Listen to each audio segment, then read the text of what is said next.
আমি আর পায়েল সারা জীবনের মতো এই বাড়ি ছেড়ে চলে যাচ্ছি। এই শহরের বাইরে আমি একটা ফ্ল্যাট দেখে রেখেছি। ফ্ল্যাটটা খুব ভালো। আজকের পর থেকে আমি আর পায়েল ওখানেই থাকবো। কিন্তু কেন বাবু, বাড়িতে কি তোকে কেউ কিছু বলেছে? হ্যাঁ দাদা, কি হয়েছে? আর বৌদি তুমি চুপ করে আছো কেন? তোমরা কেন বাড়ি ছেড়ে চলে যাচ্ছ? এখন না জিজ্ঞেস করে কী লাভ? আর মা, তুমি আমাকে একটা কথা বলো, তুমি পায়েলকে এ বাড়িতে এনেছিলে কেন? বাসন মাজা আর কাপড় কাচা এই সমস্ত কাজের জন্য? আর মা, তুমি আমাকে একটা কথা বলো তো, তুমি কখনো পায়েলকে এই বাড়ির বউ ভেবেছো?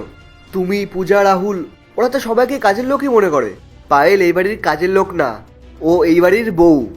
আমার তো ভাবতেই লজ্জা লাগছে। এই তো কালকেরই ঘটনা, পায়েল ঘর মুছছিল আর পূজা ওখান দিয়ে জুতো পরে হেঁটে চলে গেল। কেন? পূজাকে চোখে দেখতে পায় না? ও তো 5 মিনিট পরেও যেতে পারতো ওখান দিয়ে। আর তারপরে রাহুল এসে ওখানে জল ফেলে দিল। কেন? ও কি দেখতে পাচ্ছে না যে ওর বৌদি এখানে ঘর মুছছে? পায়েল এই বাড়িতে ঘর মুছতে আসেনি, ও আমার বউ। আর না, আমার যা সহ্য করার করে নিয়েছি, যা দেখারও দেখে নিয়েছি। আমি আর 1 মিনিটও এই বাড়িতে থাকবো না। অনেক হয়েছে, আমি এই বাড়ি ছেড়ে চলে যাচ্ছি। দেখ বাবু, বাড়িতে তো এরকম ছোটখাটো ঝামেলা হয়েই থাকে। আমি ওদেরকে ঠিক বুঝিয়ে দেব, ওরা আর বৌমার সাথে এরকম ব্যবহারটা করবে না। কিন্তু বাবু, তুই বাড়ি ছেড়ে যাস না। তুই চলে গেলে আমি কি নিয়ে থাকবো তোকে ছাড়া? হ্যাঁ বৌদি, আমি তোমাকে কথা দিচ্ছি, আজকের পর থেকে আমি তোমার সাথে এরকম আর কখনোই করব না। প্লিজ তোমরা বাড়ি ছেড়ে চলে যেও না, প্লিজ দাদা।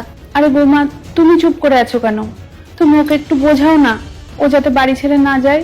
দেখ বাবু, আমরা মানছি যে বৌমার সাথে আমরা খুব খারাপ ব্যবহার করেছি, কিন্তু এরপর থেকে আর আমরা বৌমার সাথে খারাপ ব্যবহার করব না।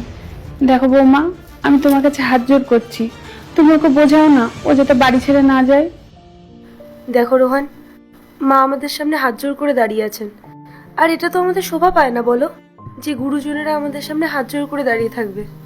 রোহান, সংসারে তো এরকম ছোটখাটো ঝামেলা হতেই থাকে, তার মানে তো এই নয় যে আমরা বাড়ি ছেড়ে চলে যাব। আর জানো তো, একসাথে থাকাতে যা শান্তি আছে না, আলাদাভাবে থাকলে তা কিছুই পাওয়া যায় না। আমি কোথাও যাচ্ছি না, আর তুমিও যাবে না। তাহলে ডিসাইড হয়ে গেল, কেউ বাড়ি ছেড়ে যাচ্ছে না। দাদা তুই এটা ছাড়, বৌদি কোথাও যাবে না, এখানেই থাকবে। তোমরা বসো।